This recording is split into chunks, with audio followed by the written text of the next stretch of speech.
শিৱসাগৰ গণকপট্টিত যুৱতীৰ আত্মহনন ৰহস্যজনকভাৱে উদ্ধাৰ মুন্নী দুৱাৰা নামৰ এগৰাকী যুৱতীৰ মৃতদেহ শিৱসাগৰ গণকপট্টিৰ নন্দন শইকীয়া নামৰ এজন লোকৰ ভাড়াঘৰত চিপ লোৱা অৱস্থাত উদ্ধাৰ হয় এইগৰাকী যুৱতীৰ মৃতদেহ গৌৰীসাগৰ দুৱাৰাপাৰাৰ যুৱতী আছিল মুন্নী দুৱাৰা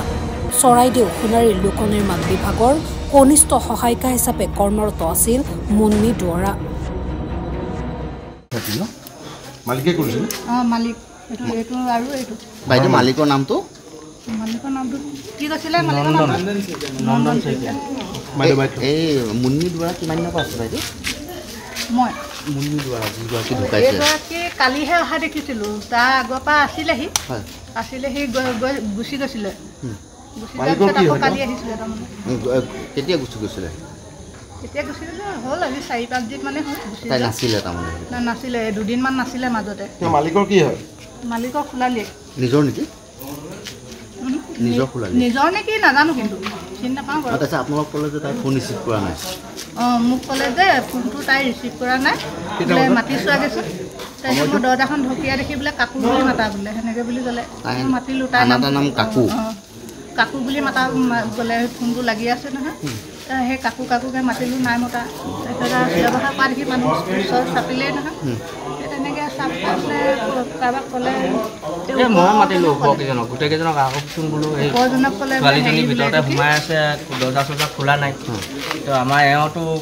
দৰ্জাখন এবাৰ মাতিলে দুবাৰ তিনিবাৰ মাতিলে তেওঁ মাতবোৰ দিয়া নাই ভিতৰৰ পৰা গোটেইকেইজনে আহিলে মানুহ ওপৰত আছে দুঘৰ তেওঁলোক আহিলে একেবাৰে ওপৰত আছে এঘৰ তেওঁ আহিলে কিনাৰৰ মানুহো আহিলে এইফালেও আহিলে তাৰপৰা সকলোৱে মাতোঁতে তেওঁলোকে তাৰপৰা লাষ্টত দৰ্জাখনৰ মালিকে ক'লে যে তেতিয়াহ'লে যদি মাতবোৰ দিয়া নাই তোমালোকে দৰ্জাখন খুলি দিয়া বুলি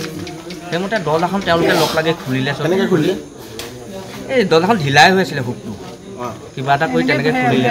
কিবা এটা হেৰি কৰি মেলি ইমান হেৰি নাই দিয়া এই মানুহ এনেকৈ জুম বান্ধি আছে নাই আমিতো ইয়াতহে আছোঁ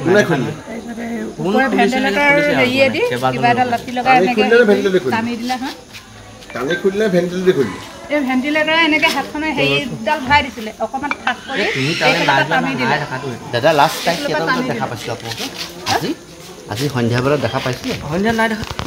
আজি ৰাতিপুৱা নাই দেখা ৰাতিপুৱা মানে আগবেলা দেখিছোঁ আৰু এনেকৈ টিভি অকণমান পৰ্দাখন হেৰি কৰি থৈছে আজি চাকৰিলৈ গৈছিলে নাই চাকৰিলৈ ইমান হেৰি নাই কৰা আমিও ভিতৰতহে সোমাই থাকোঁ আৰু ল'ৰা ছোৱালী স্কুল নিওঁ যে কোনোবা মানুহ অহা যোৱা কৰিছিলে ইমান হেৰি নাই সেইটো নাই মানুহ অহা দেখা নাই দাদা আপোনাৰ নামটো মোৰ নাম জয়ন্ত ফুকন আপুনি ইয়াতে থাকে হয় মোৰ জ্যোতি ফুকন আপোনালোক মানে হেৰি গিৰিয়েক ন হয়